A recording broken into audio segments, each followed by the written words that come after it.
This is Business Plus and you are watching the Market Show. I am your host Tariq Khan Javed. आज हम बात करेंगे dropping FDIs पे। पिछले दिनों जो मंडे को ही हमारे पास स्टेट बैंक की रिपोर्ट आई उसके मुताबिक 70% कमी हो गई है फॉरेन डायरेक्ट इन्वेस्टमेंट में, और ये one of the contributor factors है जो कि करंट अकाउंट को हमारे नेगेटिव में ले गया है 3 बिलियन तक। इस सिलसिले में बात करने के लिए मैंने दावत दी है तारिक हाशमी साहब को, जो कि हेड ऑफ बिजनेस डेवलपमेंट है अस्करी इन्वेस्टमेंट बैंक के। तारिक साहब, welcome to the show. Thanks for taking time from your very busy engagements. Askari साहब, ये एक वन ऑफ द न्यूज़ है जो कल की है, तो हमने सोचा कि इस पर थोड़ी सी आपसे राय लेंगे, उसके बाद आपसे हम तफसीलन जो इसके पीछे बहुत सारे जो फैक्टर्स कार फरमा है वो भी पूछेंगे। और क्योंकि आपका भी इन्वेस्टमेंट से ताल्लुक़ है, और इस रिपोर्ट के मुताबिक जो डिक्लाइन आई है 1.2 बिलियन से घट के 400 पे, उसमें एक बहुत बड़ा फैक्टर है पोर्टफोलियो इन्वेस्टमेंट का, जो कि नेगेटिव हो गई। 300 प्लस हुआ करती थी, वो 128 नेगेटिव हो गई। उसने सबने मिलके जो है ना ये इम्पैक्ट 400 पे ले आया है। तो आपसे मैं स्टार्ट उसी से करूंगा कि जो पोर्टफोलियो इन्वेस्टमेंट जो इक्विटी मार्केट में हमारी आ रही थी, वो पहले पॉजिटिव थी, कहाँ कहाँ से आ रही थी, अब वो नेगेटिव हो गई, किन मुल्कों ने अपना हाथ हमसे हटाया है? देखिए, आई थिंक द कंट्रीब्यूटिंग फैक्टर्स तो हैं, उसमें तो काफ़ी सारी तमाम चीज़ें हैं। आपने बोला कि FDI कम हो गया है, और FDI के अंदर एक लार्ज आप जो कंपोनेंट था उसका, वो हमारी कैपिटल मार्केट में इन्वेस्टमेंट्स भी थी। अगर आप पिछला थोड़ा तारीख पे नज़र डालें तो आपकी ये FDI के मद में काफ़ी सारे दूसरे एरियाज़ भी हुआ करते थे। आई थिंक हम ये पिछले 3-4 साल पर्टिकुलरली काफ़ी चैलेंजिंग रहे हैं हमारी इकॉनमी में भी, और 2000 के बाद 8 के बाद ग्लोबल इकॉनमी में भी जो हमने ग्लोबल रिसेशन देखा उसका भी असर जो पड़ा है हमारी कैपिटल मार्केट पे पड़ा है। हमारी मार्केट में जो हम फ्रंटियर मार्केट में हमारा शिफ्ट जो है उसमें भी हमारा एलोकेशन पाकिस्तान का थोड़ा सा कम हुआ है। तो काफ़ी सारी चीज़ें हैं जिसका इम्पैक्ट आके ये आप जो आपने FDI का लार्ज कंपोनेंट की जो आप बात कर रहे हैं उस पर आके पड़ा। हमारी पर्टिकुलरली कैपिटल मार्केट की अगर आप इक्विटी मार्केट्स को देखें जहाँ पे एक लार्ज कंट्रीब्यूटिंग फैक्टर होता था, तो उसमें भी हमने हिस्टोरिक डिक्लाइंस देखी इन terms of volumes. Foreign portfolio manager जो है जब वो इन्वेस्ट करता है तो वो आपकी इम्पैक्ट दूसरी तमाम ग्रोथ की प्रॉस्पेक्ट्स के हिसाब से, अपने रिटर्न्स के हिसाब से वो अपने निकलने के लिए, एग्जिट के लिए ये भी देखता है कि मार्केट लिक्विड कहाँ है। एंड आई थिंक कि other than the past couple of months हमने थोड़ा सा एक रिजर्जेंस देखा है इक्विटी मार्केट में, कि थोड़े से हमने वॉल्यूम्स बढ़ते हुए देखे हैं। आपकी वॉल्यूम है shrink to an abysmal level के, जहाँ पे बिल्कुल लिक्विडिटी जो थी वो लगता था कि बाजार से ख़त्म हो गई है। तो बहुत सारी चीज़ें हैं, काफ़ी सारी चीज़ें हैं जो इन तमाम का असर जो है इस कंपोनेंट ऑफ द FDI के ऊपर आके इस पे पड़ा है। मैं अपने नॉलेज के लिए, अपने नाज़रीन के नॉलेज के लिए जानना चाहता हूँ कि जो FDIs आते रहे पिछले दिनों, जब अच्छे वक्तों में जो बहुत ज़्यादा आते थे, तो किन ममालिक से आते थे और क्या उनका रेशो होता था, मतलब अमेरिका से, यूरोप से, मिडिल ईस्ट से? आपकी अगेन अगर हम इसको डिवाइड कर लें किन हेड्स में, यूजुअली होता ये है कि हमने एनर्जी सेक्टर में देखा कि हमको इन्वेस्टमेंट आई है। कैपिटल मार्केट में तो आई, हम कैपिटल मार्केट के कंपोनेंट तो है उसमें आपका different allocations from time to time रही हैं। हमको Templeton was at one time a large contributor to our. Templeton जो है USA टेम्पल्टन से कोई ये ब्रोकर, दिस इज एक इन्वेस्टमेंट हाउस है कि जिनकी यहाँ पे काफ़ी बड़ी इन्वेस्टमेंट थी। They still have a substantial share, even currently भी they still have a large share. तो मार्केट तो आपकी UK से, USA से, आपकी गल्फ की मार्केट से, रीजनल मार्केट में सिंगापुर की साइड से हम देखते थे कि ये इन्वेस्टमेंट्स आती थी। फिर आपकी दूसरी इन्वेस्टमेंट आपका FDI आपका वो भी आता था जो आपकी डिफरेंट प्रोजेक्ट्स के अंदर आपकी इन्वेस्टमेंट से आती थी। हमने काफ़ी साल पहले हम आके देखेंगे हमने एनर्जी सेक्टर में the likes of hubs and the Uch power projects और इस तरह के हमने काफ़ी सारे प्रोजेक्ट्स देखे। टेलीकम्युनिकेशन के अंदर हमने आके काफ़ी एक्सपेंशन आके देखी। But again and I think कि 2011 के बाद हमने एक डिक्लाइन देखा, because law and order situation became a challenge है। दूसरे चैलेंजेस भी थे कि सप्लाई, हमारे energy supply is a major constraint अभी भी for any business, for any one to come आके, और दूसरे चैलेंजेस वगैरह भी थे। तो हमने, this was a natural declining का एक प्रोसेस था जो कि हमने मार्केट में विटनेस किया, जो अक्रॉस द बोर्ड के हम आके देखते रहे हैं कि मार्केट में the numbers have been declining over the years. अच्छा, ये जो मेरे पास कुछ ब्रेकडाउन हमें रिसर्च ने दिया है उसके मुताबिक ये बता रहे हैं कि FDI itself July to January financial year 2012 कि बता रहे हैं कि despite decline still it was positive 457 developed countries से जी। और जो मगर हमारी जो पोर्टफोलियो इन्वेस्टमेंट थी वो -160 मिलियन रही। इस तरह से ये आगे बता रहे हैं कि नॉर्वे फॉर इंस्टेंस खैर हुआ नेगेटिव में, UK was still contributing 151 million positive था एफडीआई, मगर पीआई पोर्टफोलियो इन्वेस्टमेंट -94 मिलियन। इसी तरह अगर आप कनाडा तो इग्नोर कर सकते हैं, यूएसए 145 मिलियन पॉजिटिव एफडीआई और लेकिन portfolio investment 40 million minus, other developed countries 42 minus something. अच्छा, इधर अगर हम देखें अरब कंट्रीज वगैरह में तो कुवैत पॉजिटिव 21, एफडीआई कुछ भी नहीं, छोटे नंबर्स हैं उनके, छोटे नंबर्स हैं। अच्छा, ये आमतौर से लोग समझते हैं कि शायद Arab countries are playing a major role. No they not. Historically हमारे पास जिस तरह आपने पॉइंट आउट किया कि US has always been the largest contributor, and I think उसके बाद आपका यूके, सिंगापुर भी, you know these numbers fluctuate up and down. जी। ये साल के आप नंबर्स देख रहे हैं सारे, तो आके जैसे क्वाइट अ लॉन्ग लिस्ट में काफ़ी सारे लोग आते हैं। कैपिटल मार्केट के नंबर भी जो आप देख रहे हैं उसमें जिस तरह मैंने आपसे जिक्र किया कि the declining numbers were one contributing factor, 2008 की क्राइसिस, फाइनेंशियल क्राइसिस भी, और declining numbers were another contributing factor के जहाँ पे हमने देखा कि आपका नेट आउटफ्लो हमने विटनेस किया मार्केट से आके। हालांकि आपकी जो ब्लू चिप कंपनियाँ हैं उनकी ग्रोथ जो रही है वो in spite the challenges has been quite remarkable. यहाँ पे UAE comes out as a different situation, वहाँ से 27 million dollar FDI and 11 million portfolio investment positive, तो this looks little bit different. Do you think इसमें overseas Pakistanis का contribution है? I think yes, I would not speculate कि इसमें किसका है। Technically speaking there could be umbrella companies also, जिस बात की तरफ आप इशारा कर रहे हैं। तो आई थिंक वो अगर मैं कुछ कहूँगा it would be mayor speculation for all intent and purposes. वो चूंकि वो एफडीआई के जुमरे में आती है, तो as far as we are countries concerned के that's an investment coming into Pakistan.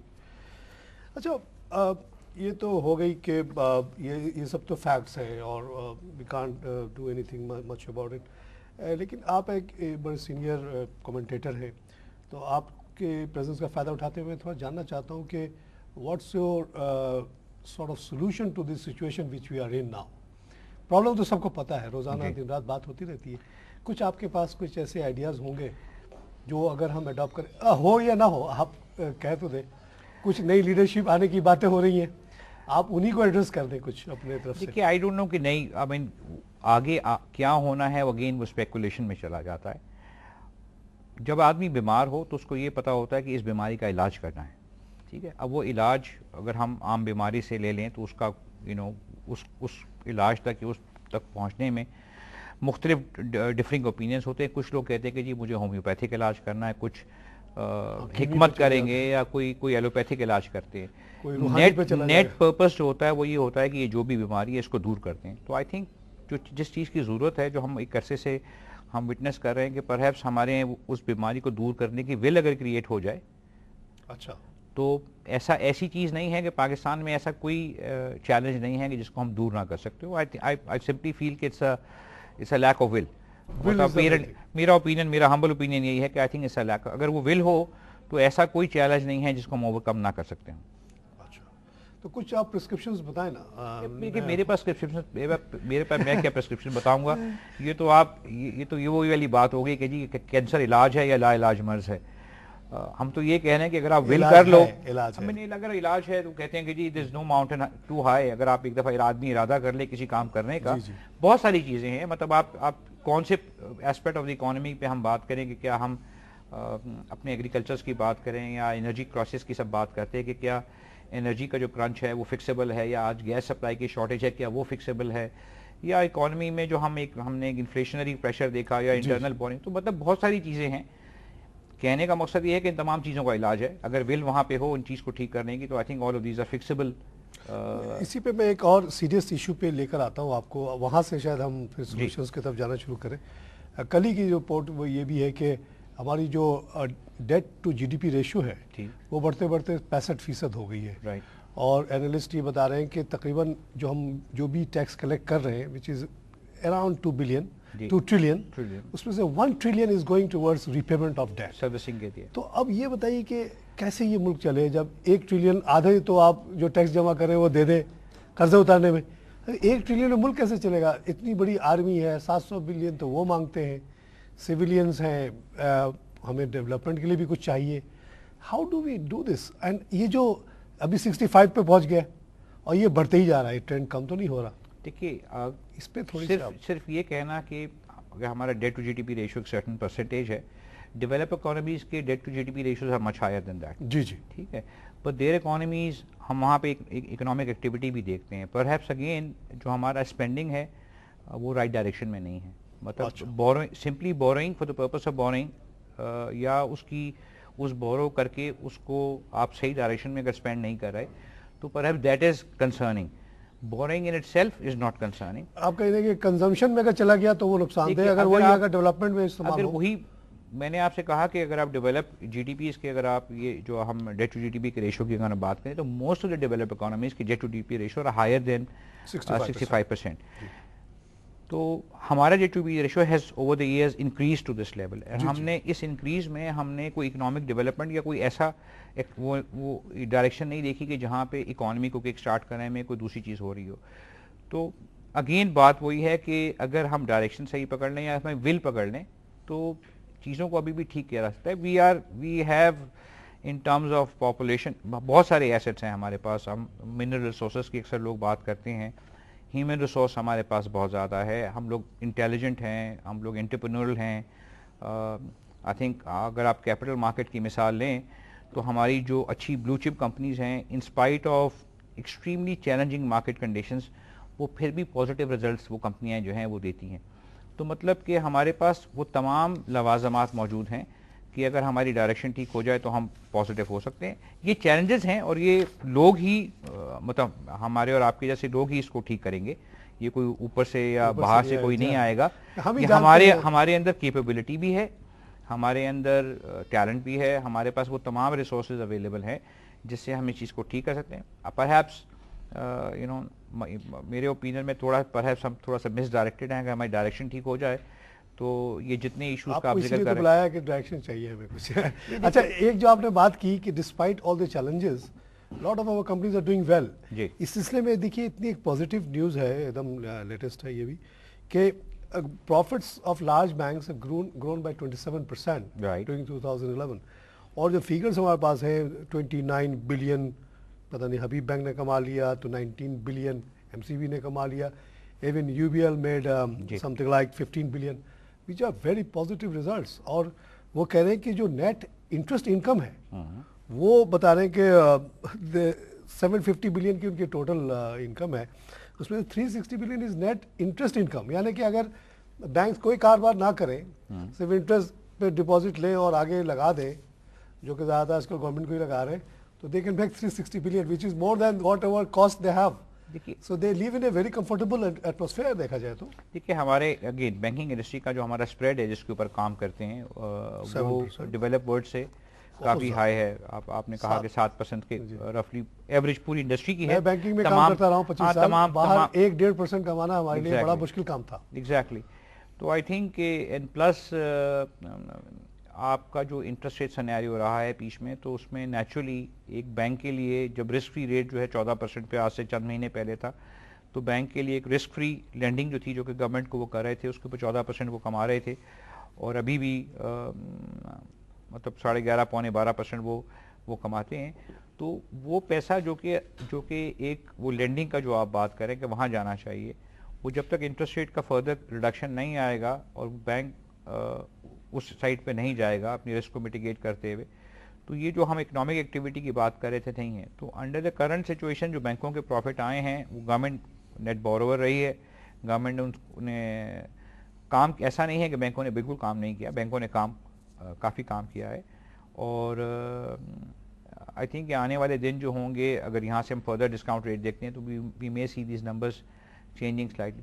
But again the point जो कि जिस बात से आपने निकाला था कि other than the banking sector, हमारे यहाँ अगर आप मैन्युफैक्चरिंग सेक्टर दूसरे सेक्टर में जाइए तो इंस्पाइट की गैस की शॉर्टेज है, पावर शॉर्टेजेस हैं और दूसरे चैलेंजेस हैं, उन तमाम चीज़ों के बावजूद आपकी जो कॉर्पोरेट सेक्टर में कंपनीज हैं मुख्तलिफ एरियाज़ में, उन्होंने जो अच्छी कंपनियां हैं, जो वेल मैनेज कंपनी हैं, उन्होंने आपको अच्छे रिजल्ट निकाल के दिए हैं।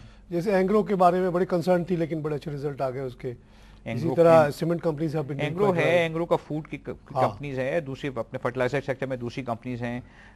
गैस के हवाले से हम आई थिंक इट्स एक दिन बंद दूसरे दिन खुली होने की बात, क्योंकि अब फिर आई कि एंग्रो की गैस खुल गई है आज खबर, जो कि हमने सैटरडे को सुना था कि बंद हुई थी। तो मीनिंग इस किस्म के चैलेंजेस के बावजूद ये कंपनी जो है अच्छे रिजल्ट निकाल के देती हैं। ताकि साहब थोड़ा ब्रेक लेते हैं। नाज़रीन आप लेकिन छोटा सा ब्रेक के बाद फिर हाजिर होते हैं।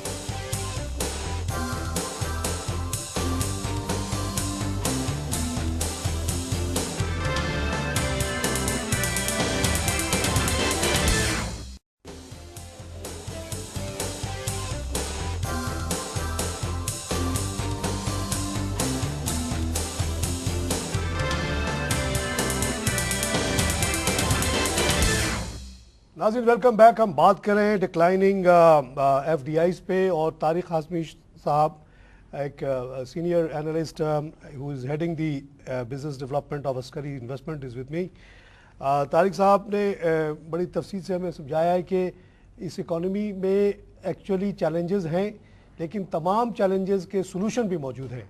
पाकिस्तान का कोई ऐसा मसला नहीं है जिसका हल नहीं है, सिर्फ हमें सही डायरेक्शन पकड़ने की ज़रूरत है और हमें एक पॉलिटिकल विल चाहिए, चाहे वो इन्फ्लेशन का इशू हो, चाहे एनर्जी का इशू हो।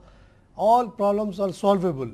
मैं ऐसे बहुत सारे मुल्क को जानता हूँ जहाँ के चैलेंजेस का कोई सोल्यूशन नहीं है, वहाँ की सिचुएशन डूम की तरफ है, because they don't have any solution. Tariq साहब कहते हैं कि जिस तमाम प्रॉब्लम के सोल्यूशन मौजूद हैं, all we need is right direction and will to do it. इसी पे कंटिन्यू करें। हमने कहा कि despite all the gloom and everything we see very good results in banking. आपने अभी जिक्र और कंपनीज का भी किया, सीमेंट। और देखिए इतनी चैलेंजेस के बावजूद अगर ये मुल्क ऐसा कर सकता है, तो अगर एनर्जी का इशू ना रहे, लॉ एंड ऑर्डर का ना रहे और इन्फ्लेशन का इशू ना रहे, तो पता नहीं मुल्क कहाँ जाएगा। देखिए हमारा, चूँकि हम इकोनॉमी की बात कर रहे हैं कि अभी भी अगर आप 1950 से 2012 तक की अगर आप जीडीपी की ग्रोथ की एवरेज लें तो हम अभी भी तकरीबन 5% के आसपास हैं। उसकी वजह यह है कि we have the habit of going into high growth cycle, जहाँ पे हम 7-8% 9% की जीडीपी ग्रोथ दिखाते हैं, then we get into a regressive mode, और जहाँ पे हम 1-2% के मोड में आ जाते हैं। तो हमारी एवरेज अभी भी ओवर द लास्ट 50 इयर्स अगर आप डेवलप्ड मुल्कों के मुकाबले में रखें तो 5% की ग्रोथ जो है इट्स नॉट टू बैड। जब हम देखते हैं कि इकोनॉमी को थोड़ा सा या हालात कंड्यूसिव होते हैं तो we immediately get into high growth mode के अंदर हम लोग चले जाते हैं। हमने अर्ली जब 2000 का टर्नओवर के बाद हमने एक पीरियड देखा था कि जहाँ पे अब उसमें डिफरेंट मॉडल्स हमने ट्राई किए कि हमने जो कुछ उस वक्त की जो गवर्नमेंट थी उनका ख्याल यह था कि जी कंज्यूमर बिहेवियर को प्रमोट करके आप उससे पहले उन्होंने इन्फ्लेशन को कंट्रोल किया, उससे पहले उन्होंने इन्फ्लेशन को कंट्रोल किया। तो देयर आई थिंक इकोनॉमी के अंदर there is no one right solution that fits all. I mean मुख्तलिफ मुल्कों ने मुख्तलिफ कम्बिनेशंस या परम्यूटेशंस को अप्लाई किया और उससे सक्सेस हासिल की। तो there is no one, I couldn't say कि जी मेरा एक सोल्यूशन ऐसा है कि आप उसके ऊपर जाके, it could be a number of plugging a number of things और आके उससे आप ग्रोथ मॉडल में आ सकते हैं। आपकी जो वो बात है ना कि जी सोल्यूशन मौजूद है। अब मिसाल के तौर पे आपने एक बात बड़ी ज़बरदस्त कही, जब मैंने 65% कहा, एक आम आदमी सुन के कहेगा अरे 65 इसका मतलब है, आपने कहा नहीं, compare to the rest of the world we are still comfortable. ये जो आपने कंज्यूमर लेंडिंग की बात की, मैं एज ए प्रीवियस बैंकर मैं ये बात जानता हूँ कि इवन मिडिल ईस्ट में जब हमने कंज्यूमर लेंडिंग को शुरू किया, it became such a big growth engine कि हमारी जो कॉर्पोरेट बैंकिंग थी ना वो तो उसके सामने बिल्कुल शाही होकर रह गई। और यहाँ आप देखिए कि शौकत अजीज़ साहब आए एज ए एक्स बैंकर, उन्होंने सबसे पहले काम ये किया कि इन्फ्लेशन को 12 से 4% पे ले आए, डिपॉजिट रेट हो गया 2%, लोग भागे स्टॉक मार्केट की तरफ जी, या आप जैसी इन्वेस्टमेंट कंपनी की तरफ। तारिक हाशमी साहब ये 2% से क्या मिलने वाला है यार, आप कम से कम 6-7% कमा के देखा, आपने कहा पर लाओ हम कमा के देते हैं, दिया आप लोगों ने। साथ साथ उन्होंने फिर कहा कि आओ भाई commercial banks, why are you shying away from lending, the equity debt equity ratio of एक average Pakistani was almost nothing, है ना। हर आदमी के साइकिल है तो वो भी अपना है, गाड़ी है तब भी अपना है, घर भी अपना है, नो बोरिंग एट ऑल। तो उसको इनकरेज किया कि आप थोड़ी बहुत ले लें अपने घर के खिलाफ, अपने गाड़ी के अगेंस्ट, और कहते हैं 17% तक हम लोग गए जी 2007 में। उसके बाद से तो फिर नीचे आ गया जब से इन्फ्लेशन आया ये हुआ। तो ये भी देखिए ना कितना बड़ा सोर्स ऑफ, अब अगर आपसे मैं पूछूं कि डेवलप कंट्रीज में क्या एक एवरेज इंसान की बोरिंग होती है, क्या होगी आपके? हाईली देखिए, आई थिंक हमारे यहाँ एक there is a paradigm difference between how a developed economies are working. हम लोग अभी भी एज अ नेशन हम लोग उतना लेवरेज नहीं है। हाँ, ये बहुत इंपॉर्टेंट पॉइंट है, जो कि एक वेस्टर्न कल्चर के अंदर। जी हाँ, अमेरिका के बारे में कह रहे हैं कि 114% पे पहुंच गए एवरेज इंडिविजुअल। जी, he can not borrow any more, and we have lot of space to borrow. We still have a lot of capacity and a space to borrow। और हमारे यहाँ अभी भी वो कल्चर जो है लेवरेज लाइफ गुजारने का वो कल्चर नहीं है। इसके साथ बहुत सारी और भी चीज़ें नहीं हैं। आई थिंक कि अगर उनका एक लेवरेज कल्चर है तो उसके साथ उनको बहुत सारी दूसरी फैसिलिटीज़ अवेलेबल है जो यहाँ पे नहीं है। तो अगेन वही वाली बात कि हम किसी चीज़ को आइसोलेशन में लेके नहीं देख सकते। हर चीज़ के एडवांटेजेस हर डिसएडवांटेजेस भी होते हैं और उनको मिटिगेट करने के लिए आप एक लार्जर प्लेटफॉर्म के ऊपर एक चीज़ों को आप देखते हैं। बट हैविंग सेड दैट, हमारा एक डिलेमा हमेशा से ये भी रहा है कि हम एक एग्रेरियन सोसाइटी से हम सीधा सर्विस सोसाइटी की तरफ चले गए। बिकॉज आई थिंक अभी भी 52% ऑफ दी GDP जो है वो आपका सर्विस सेक्टर से एमिनेट करती है। आपका एग्रीकल्चर सेक्टर और आपका industrial sector still constitute about 23 और 25 और 27% इतना है। तो हमारा जो transition towards the service sector हुआ उसमें हमने एक स्टेप मिस कर दिया था जो कि एक इंडस्ट्रियलाइजेशन का स्टेप था, which was also very important, जो कि एक बेस प्रोवाइड करता है आपको। And for whatever reason एक वो था। तीनों सेक्टर्स में सर्विस सेक्टर तो फिर भी is a larger part of the economy, but आपका एग्रीकल्चर सेक्टर में भी और आपका इंडस्ट्रियल सेक्टर में भी बेपनाह गुंजाइश है ग्रोथ की। अगर आप एग्रीकल्चर सेक्टर को ले लीजिए तो एग्रीकल्चर सेक्टर में हमारी पर हेक्टेयर यील्ड, और फिर उसके बाद जो आपका I think there were recently some reports कि आपकी जो वेजिटेबल ट्रांसपोर्ट होती हैं कि ऑलमोस्ट 30% और मोर देन 35% जो है they go to waste farm to market तक आने में। तो there is a huge portion of, there is a huge number that is being wasted. And I think वहाँ के ऊपर भी आके you know in terms of, तो ये छोटी छोटी बहुत सारी चीज़ें हैं 30% जो कि आपकी बहुत बड़ी फिगर है। एग्जैक्टली, जो कि आपकी all you need is better transportation, refrigeration, transportation, holding facilities, तो इस तरह की बहुत सारी चीज़ें हैं। हम हमारे यहाँ अभी भी जो लार्जर पल्प जो आपका, हम चूँकि हम एग्रीकल्चर सेक्टर पे बात कर रहे हैं कि जो हमारे यहाँ मैंगो का पल्प होता है वो उसकी यहाँ पे कैनिंग की या उस किस्म की इंडस्ट्रीज़ नहीं हैं। हम अभी भी एक्सपोर्ट करते हैं, तो हम एसेंशियली रॉ मटेरियल एक्सपोर्ट करते हैं और यहाँ पे उसका वैल्यू एडिशन हम यहाँ पे नहीं कर रहे। जिस तरह हमने कॉटन में पहले देखा था कि हम ज़्यादातर कॉटन एक्सपोर्ट करते थे, वैल्यू एडिशन नहीं करते थे। उसके बाद हमने बेतहाशा हमने एक ग्रोथ देखी टेक्सटाइल सेक्टर के अंदर आके, जहाँ वैल्यू एडेड को हमने शुरू किया। तो आई थिंक कि एग्रीकल्चर सेक्टर के अंदर वैल्यूएशन की जरूरत है। सिमिलरली आई थिंक अगर हम अपने नेबरिंग कंट्री और हमारे जो अच्छे दोस्त हैं चाइना की मिसाल ले लें, तो हमारी आज़ादी में और चाइना की आज़ादी में कोई बहुत ज़्यादा फ़र्क नहीं था, और they lived under communist rule के, और उनका जो एक ट्रांजिशन था, it's very interesting to watch कि how they transform their economy into the most one of the most powerful emerging industrialized countries के अंदर आके। तो there are lessons to be learned all around। जी जी, हमको सिर्फ perhaps थोड़ा सा आप जो पोटेंशियल्स बता रहे हैं ना, ये बड़ा इंपॉर्टेंट है कि देखिए 30% अगर मैं जाके किसी अफ्रीकन कंट्री में कहूँ कि ये 30% हम एग्रीकल्चर का प्रोडक्ट हम जो ज़ाया कर देते हैं, वो तो यकीन ही नहीं करेगा कोई। कहेगा how can, agriculture is a very expensive thing now, है ना। एग्रीकल्चर प्रोडक्ट कोई मामूली पैसे की चीज़ तो नहीं रही जिसको आप ऐसे ही ज़ाया कर दें। ऐसी मैंने सुना है कि वीट जो है हमारा वो भी 25% से ज़ाया हो जाता है। Out of 25 million we produce 5 million is wasted because government buys and keeps them under the tent and the mouse and the rain destroys, damage कर देती है। 5 मिलियन टन अफ्रीका के किसी मुल्क के प्रोडक्शन ही नहीं होती है आम छोटे से मुल्क के लिए। तो इस तरह के पोटेंशियल यहाँ इतने पड़े हुए, उसमें कुछ ज़्यादा कुछ करना नहीं है।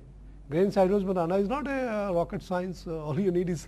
मैंने इसीलिए आपसे जिक्र किया कि आई थिंक कि सॉल्यूशंस हम सबके सामने हैं। एक दफ़ा हमारे पास विल हो जाएगी तो ऐसा नहीं है कि हम नहीं कर सकते।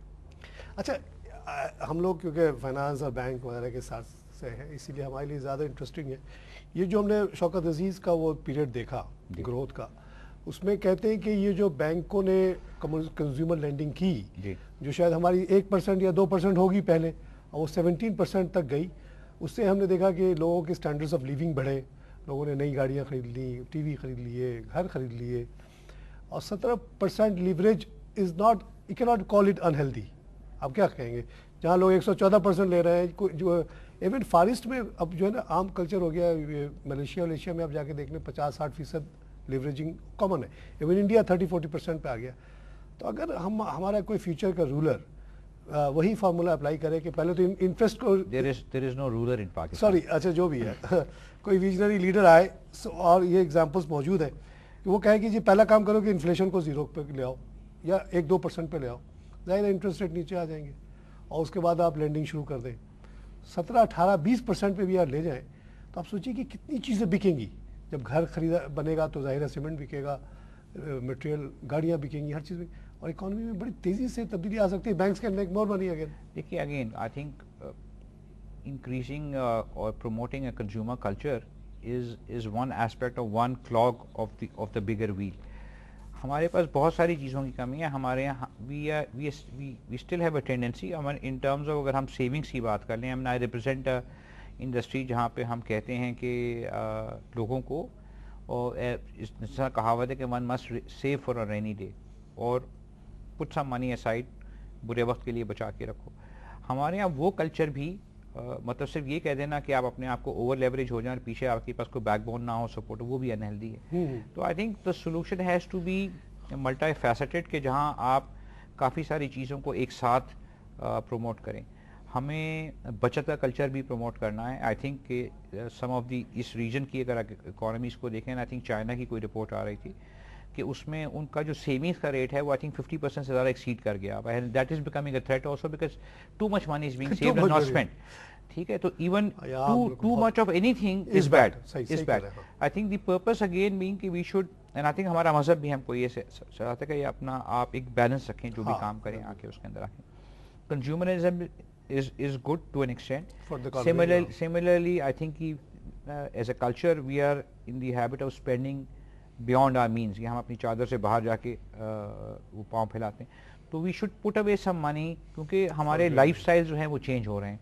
हम जो पहले एक कंबाइंड फैमिली सिस्टम का जो रवाज था, हम देख रहे हैं कि as times are moving ahead वो थोड़ा सा इट्स कमिंग अक्रॉस, और इंडिपेंडेंट लिविंग जो बढ़ रही है, तो बर्डन्स बढ़ रहे हैं, हम सेव कम कर रहे हैं। अगर हम खाली कंज्यूमर कर लेंगे तो वो भी कल आके मुश्किल में डाल सकता है। साहब बड़ी अच्छी बात हुई, और we came up with some very good solution for the जो भी हमारे लोग हैं लीडर्स। नाज़रीन, डिक्लाइनिंग एफडीआईज़ पे हमने बात शुरू की और इसके हमने कॉजेज़ को डिस्कस किया, और लेकिन तारिक साहब ने जो एम्फसाइज किया वो ये किया कि this is result of lot of things which has gone wrong.